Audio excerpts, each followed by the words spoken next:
Lors de la séance annuelle de la Société asiatique du 28 avril 1834, Ernest Clerc de Landrès, élève, ami et exécuteur testamentaire d'Abel Rémusat, lui rend un hommage publié peu après dans la livraison de septembre du journal asiatique sous le titre « Notice sur la vie et les travaux de M. Abel Rémusat ».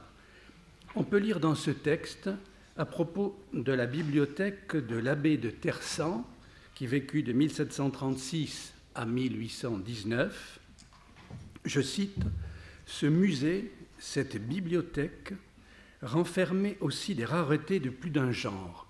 Monsieur de Tersan en jouissait, de même que les gens riches jouissent du luxe, et s'en faisait honneur en les étalant avec un noble orgueil aux yeux des simples curieux, tandis que les savants, aussi bien que ceux qui aspiraient à le devenir, pouvaient y trouver, ceci a complété, cela a éclairé, donc vous avez ici le texte dans le journal asiatique, cela a éclairé leurs recherches. Monsieur Rémusat fut admis dans ce sanctuaire, moins en qualité de compatriote de monsieur de Tersan, que comme un jeune homme qui suivait avec succès la carrière des sciences. C'est à ce titre qu'un magnifique herbier chinois fut mis sous ses yeux. Il excita toute son admiration. À ne voir que les vives couleurs qui y avaient été prodiguées, il aurait pu croire que les plantes qu'il renfermait n'avaient rien que d'imaginaire si la finesse et la minutie des détails, non moins que le soin et la patience qu'on avait mis à les figurer, ne lui eussent paru un suffisant témoignage en faveur de la vérité de la nature et de la fidélité de la copie. Il en avait d'ailleurs pu reconnaître quelques-unes. Bientôt, il voulut les déterminer. Toutes, et ce qui d'abord n'avait été qu'un objet de curiosité, devint alors une véritable passion. Ces caractères si étranges, si énigmatiques qui accompagnaient chaque planche étaient sans doute le nom de la fleur. Mais comment les déchiffrer? Qui pourra les expliquer? Personne n'était en état de le faire, et les premiers éléments indispensables pour y parvenir étaient encore à créer. Il se mit à la tâche avec confiance, avec courage. Les obstacles ne l'effrayèrent pas. Dans un esprit de cette trempe, ils sont une garantie de la réussite. » Fin de citation.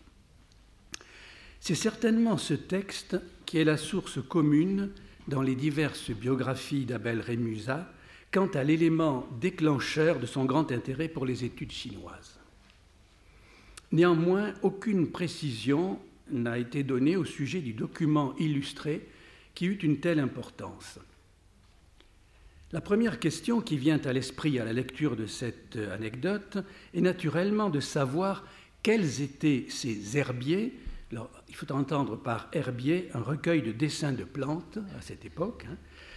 Quels étaient ces herbiers chinois illustrés en couleurs qui pouvaient se trouver dans des collections en France au début du XIXe siècle et dont un faisait partie de la bibliothèque de l'abbé de Tersan. Le qualificatif de magnifique me paraît faire référence aux couleurs, tandis que la présence de ces caractères étranges indique clairement que les images sont accompagnées de textes.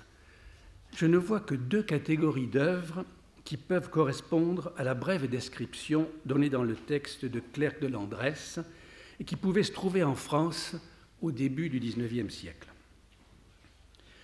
On peut lire dans la 8e lettre des Nouveaux mémoires sur l'état présent de la Chine, publié 1696, du père Louis Lecomte, missionnaire jésuite en Chine de 1687 à 1692, qu'il a, je cite, apporté ici près de 400 dessins de plantes avec leurs couleurs et leurs formes naturelles sur ce que l'empereur a fait peindre pour son cabinet. Fin de citation. Ces images, apportées en France à son retour, forment peut-être l'ensemble conservé aujourd'hui au cabinet des estampes de la Bibliothèque nationale à Paris, bien que le nombre de dessins soit légèrement inférieur à celui qu'indique le père Lecomte.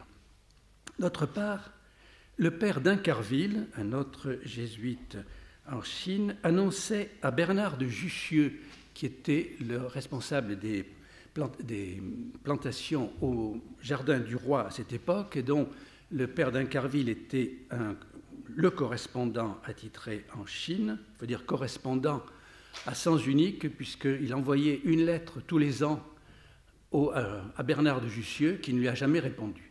Mais il envoyait également des graines, et si vous visitez le Jardin des Plantes, vous verrez un magnifique sophora qui a été issu de graines envoyées par le père d'Incarville. On ne sait pas précisément si c'est 1742 ou 1746, mais l'arbre est toujours devant la galerie de minéralogie.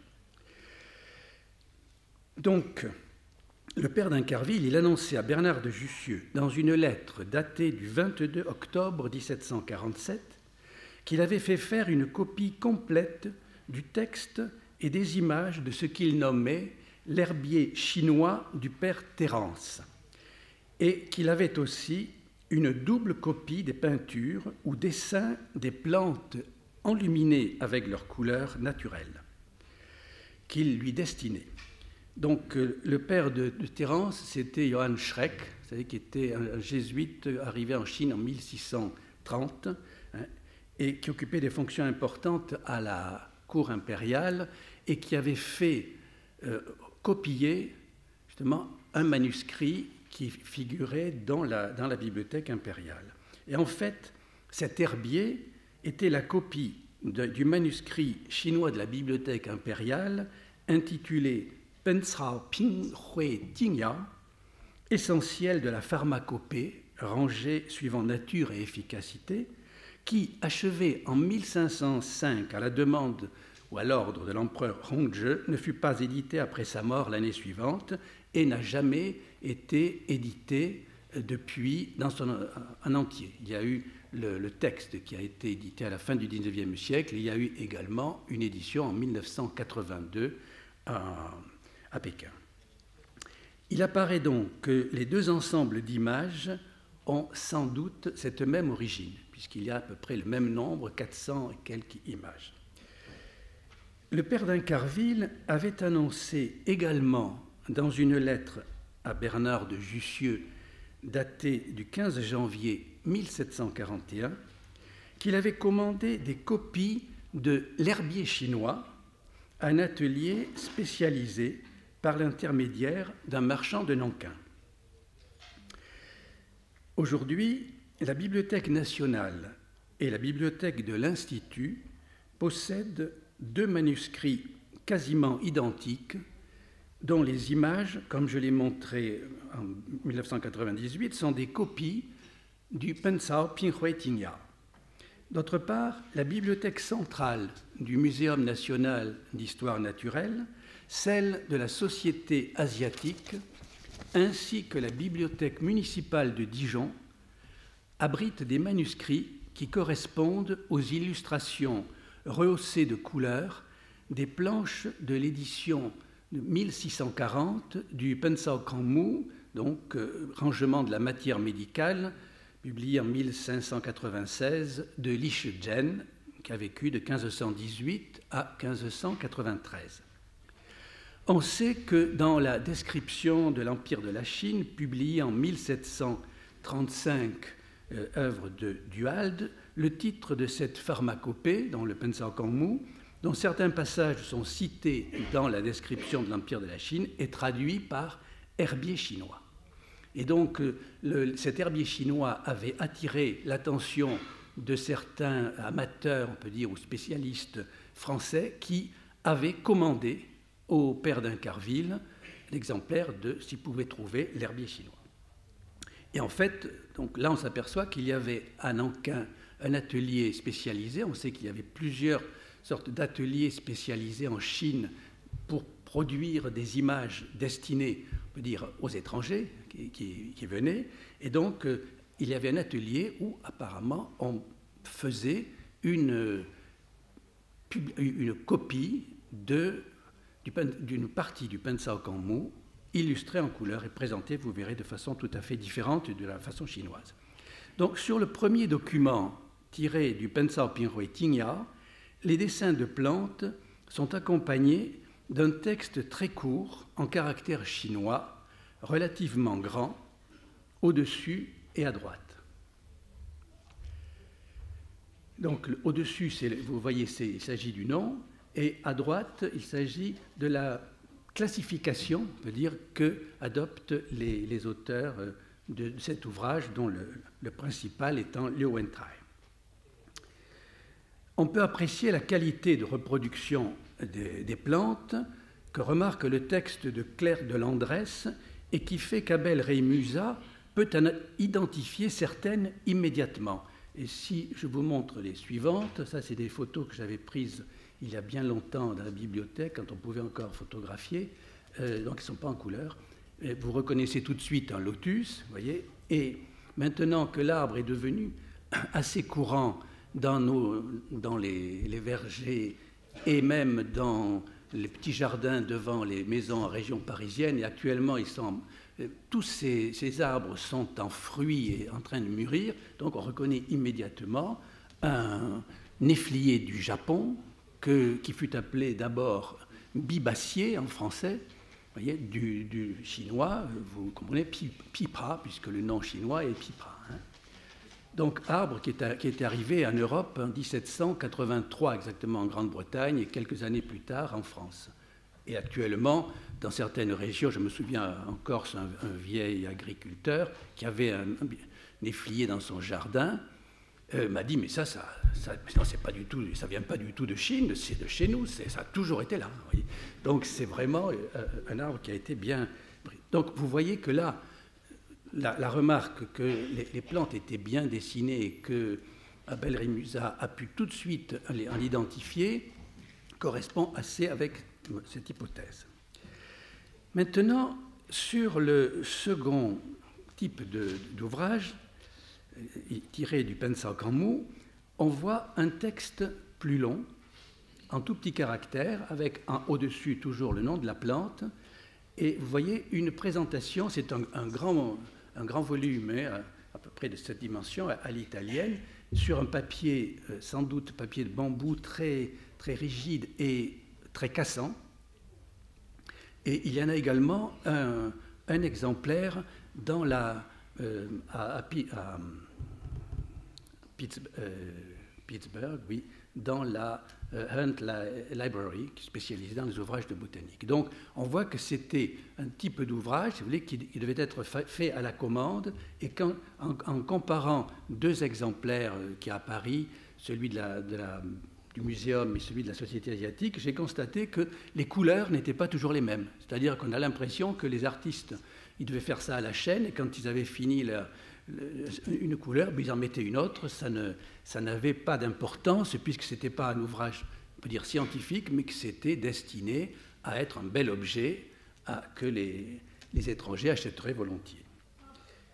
Donc, ces considérations m'inclinent à penser que le jeune Rémusat a pu voir en 1806 un exemplaire des premiers comme des seconds, puisque les deux étaient disponibles en France.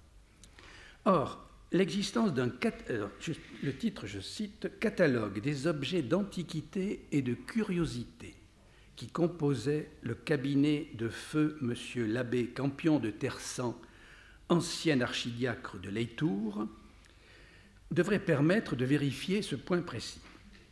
Ce catalogue avait été établi par Griveau de Vincel à l'occasion de la vente du 8 au 30 novembre 1819 de l'ensemble des collections composant le cabinet après le décès de l'abbé le 11 mai de la même année. Dans l'avertissement précédant le catalogue, l'auteur précise cependant que, je cite, « on jugera de ce qu'il a possédé par ce qui reste encore de son cabinet et dont nous offrons un catalogue dans lequel nous nous sommes bornés à indiquer les principaux objets. » Donc vous voyez, nous avons un catalogue qui n'est pas exhaustif. Et alors, je l'ai lu attentivement au moins 4 fois, et ça ne m'a pas permis de trouver une référence plus précise que ce qui est rangé sous le numéro 871, je cite, « Catalogue de 200 planches de botanique connues sous le nom de plantes de l'Académie, grand in-folio. Malheureusement, ces données ne correspondent ni au nombre ni à la dimension des planches. Mais parmi les manuscrits modernes, un des chapitres de ce catalogue, divers numéros concernent la Chine, mais aucun ne fait précisément référence à un herbier chinois ni à un ensemble de planches de plantes chinoises.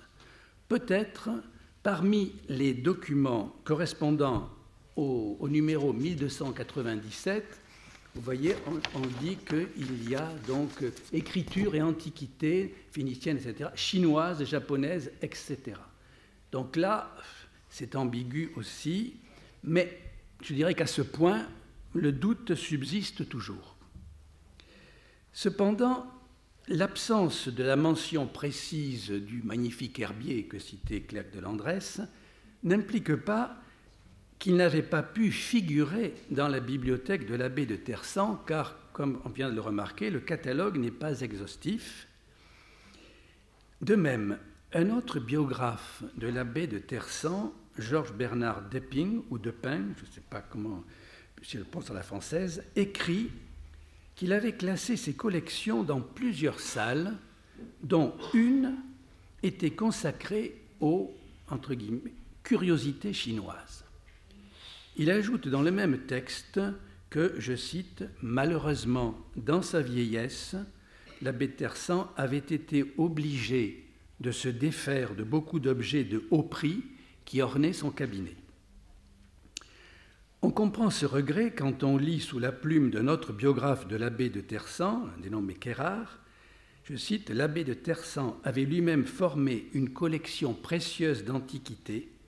Elle était la plus considérable et la plus belle de Paris. » Donc, arrivé à ce point, on peut penser que si cet magnifique herbier figurait bien dans les collections lorsque, en 1806, Abel Rémusat l'a vu, dans les années qui ont suivi, l'abbé, pour des questions sans doute financières, l'avait vendu puisque c'était une très belle pièce. Donc, partant de cette hypothèse, je restais toujours dans le doute et, fort heureusement, une preuve de la présence dans ces collections d'un ouvrage que je qualifie de compatible avec la description de Landresse est fournie par le texte d'une courte notice qui figure au début du manuscrit de la bibliothèque de l'Institut déjà citée, à la cote MS 986, où vous voyez, j'avais noté ceci en passant en 98, ne connaissant pas du tout l'histoire de ce manuscrit par rapport à Abel Rémusat. Et donc, dans cette petite notice, on commence à lire numéro 124 de la vente du duc de Rivoli, vendu le 10 mars 1836, 404 feuillets d'après un recueil du cabinet de l'empereur de la Chine. Donc, vous voyez que là, on se rapproche vraiment de façon tout à fait correcte des images qui avaient été copiées soit par le père Lecomte, soit par le père d'Incarville, qui avait fait copier. Et avant-dernière notice, très précieuse pour notre propos, ce volume provient de la bibliothèque de M. de Tersan. Et enfin, il est écrit, il est précédé d'un discours d'introduction de la main du père Cibot, missionnaire, le texte est intéressant, enfin, j'en ai parlé par ailleurs, où il ne fait pas du tout, il ne cite pas le père d'Incarville, mais il montre l'intérêt du travail de la mission, puisque c'est juste après l'interdiction des jésuites, donc la suppression de l'ordre, et on voit que le père Cibot cherchait quand même à pouvoir bénéficier encore d'une aide de la cour française. Donc, pour moi, il y a une très forte présomption, sinon une certitude, que le point de départ de la vocation sinologique de Jean-Pierre Abel Rémusat soit le recueil de copies en couleur aujourd'hui dans la bibliothèque de l'Institut à Paris, que le père Pierre Le Chéron d'Incarville avait fait faire à Pékin en 1751 des illustrations de plantes figurant dans le manuscrit d'une pharmacopée chinoise, dont le Pensao Pinhui Tingya de Liu Wentrai, achevé en 1505, et la copie qu'avait fait faire le père d'Incarville était sur une copie qui était certainement celle de Schreck, qui était conservée par les missionnaires allemands à la mission de Pékin. Parce que le père d'Incarville précise bien, il dit « Un missionnaire allemand m'a dit qu'il possédait un manuscrit très, très rare, et donc, mais qu'il ne fallait pas le citer parce que si on le savait, on nous le prendrait. » Voyez, donc, voilà. Donc, je ne peux pas dire que je suis sûr, mais je dirais que c'est « Baifenjetio, Shutio ». Je vous remercie de votre attention.